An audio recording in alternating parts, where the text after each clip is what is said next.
Voyage au centre de la Terre, chapitre 40. Depuis le commencement du voyage, j'avais passé par bien des étonnements. Je devais me mettre à l'abri des surprises et blaser sur tout émerveillement. Cependant, à la vue de ces deux lettres gravées, là depuis 300 ans, je demeurais dans un ébahissement voisin de la stupidité. Non seulement la signature du savant alchimiste lisait sur le roc, mais encore le stylet qui l'avait tracé était entre mes mains.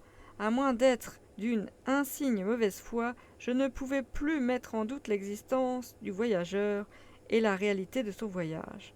Pendant que ces réflexions tourbillonnaient dans ma tête, le professeur Lindenbrock se laissait aller à un accès un peu dithyrambique, à l'endroit où Darn Scanusum, merveilleux génie, s'écria-t-il, tu n'as rien oublié de ce qui pouvait ouvrir à d'autres mortels les routes de l'écorce terrestre, et des semblables peuvent retrouver les traces que tes pieds ont laissées il y a 3 siècles. Au fond de ces souterrains obscurs, à d'autres regards que les tiens, tu as réservé la contemplation de ces merveilles. Ton nom gravé d'étape en étape conduit droit à son but le voyageur assez audacieux pour te suivre.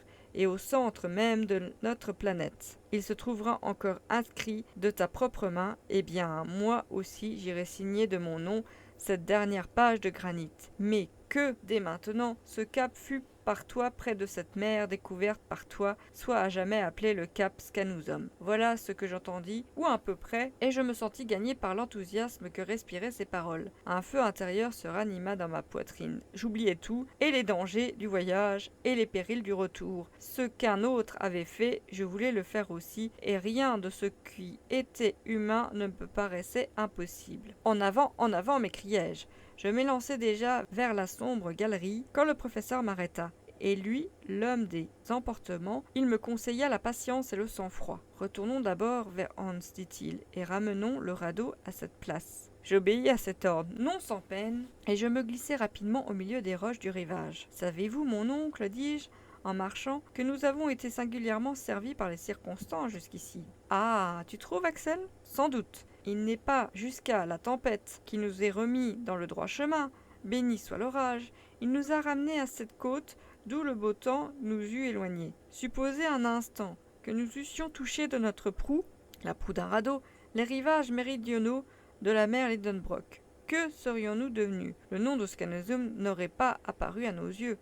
Et maintenant, nous serions abandonnés sur une plage sans issue. Oui, Axel, il y a quelque chose de providentiel à ce que, voguant vers le sud, nous soyons précisément revenus au nord et au cap Scanusum. Je dois dire que c'est plus qu'étonnant. Et il y a là un fait dont l'explication m'échappe absolument. Et qu'importe, il n'y a pas à expliquer les faits, mais à en profiter. Sans doute, mon garçon, mais nous allons reprendre la route du nord, passer sous les contrées septentrionales de l'Europe, la Suède, la Russie, la Sibérie, que sais-je, au lieu de nous enfoncer sous les déserts de l'Afrique ou les flots de l'océan. Je ne veux pas en savoir davantage. Oui, Axel, tu as raison, et tout est pour le mieux puisque nous abandonnons cette mer horizontale qui ne pouvait mener à rien.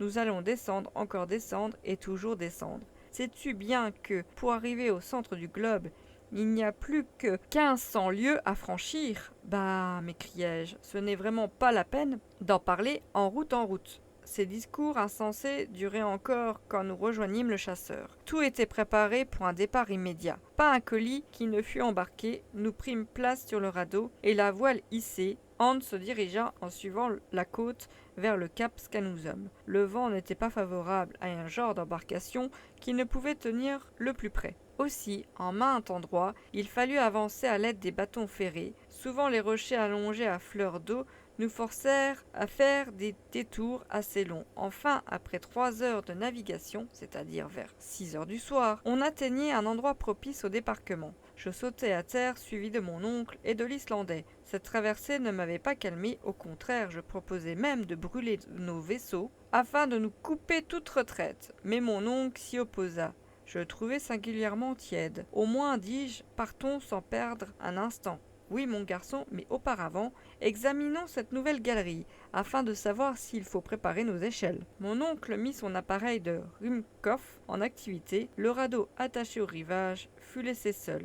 D'ailleurs, L'ouverture de la galerie n'était pas à 20 pas de là de notre petite troupe, moi en tête, s'y rendit sans retard. L'orifice, à peu près circulaire, présentait un diamètre de 5 pieds environ. Le sombre tunnel était taillé dans le roc vif et soigneusement alésé par les matières éruptives, auxquelles il donnait autrefois passage. Sa partie inférieure affleurait le sol de telle façon que l'on put s'y pénétrer sans aucune difficulté. Nous suivions un plan presque horizontal, quand au bout de 6 pas, notre marche fut interrompue par l'interposition d'un bloc énorme. « Maudit roc !» m'écriai-je, avec colère en me voyant subitement arrêté par un obstacle infranchissable. Nous eûmes beau chercher, à droite, à gauche, en bas, en haut, il n'existait aucun passage, aucune bifurcation. J'éprouvais un vif désappointement, et je ne voulais pas admettre la réalité de l'obstacle. Je me baissai, je regardai au-dessous du bloc, nul interstice. Au-dessus, même barrière de granit.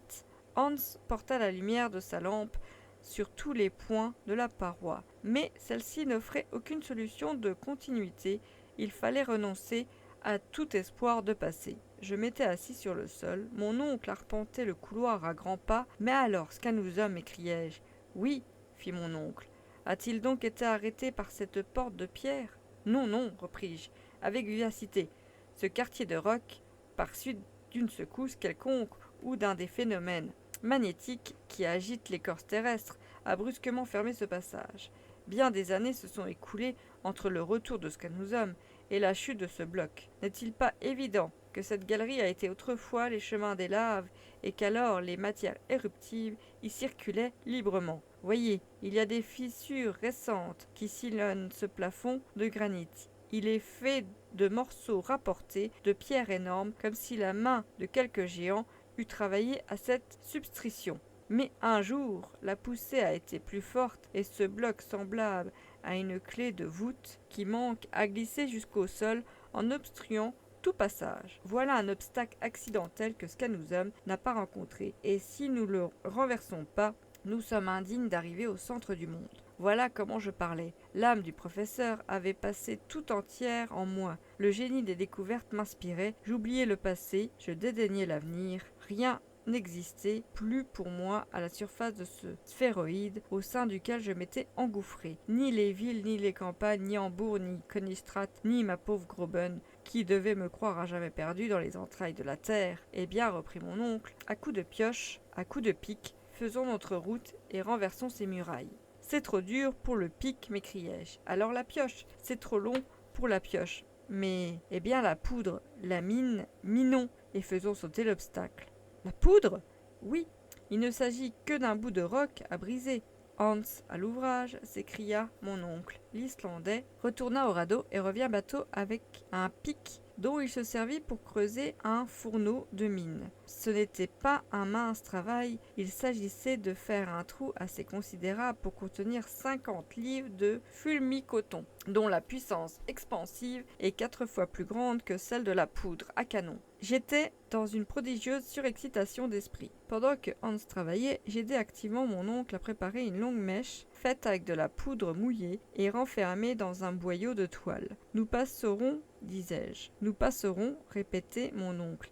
À minuit, notre travail de mineur fut entièrement terminé. La charge de fulmi-coton se trouvait enfouie dans le fourneau et la mèche se déroulait à travers la galerie, venait aboutir au dehors. Une étincelle suffisait maintenant pour mettre ce formidable engin en activité. À demain, dit le professeur. Il fallut bien me résigner et attendre encore pendant 6 grandes heures. Fin du chapitre 40.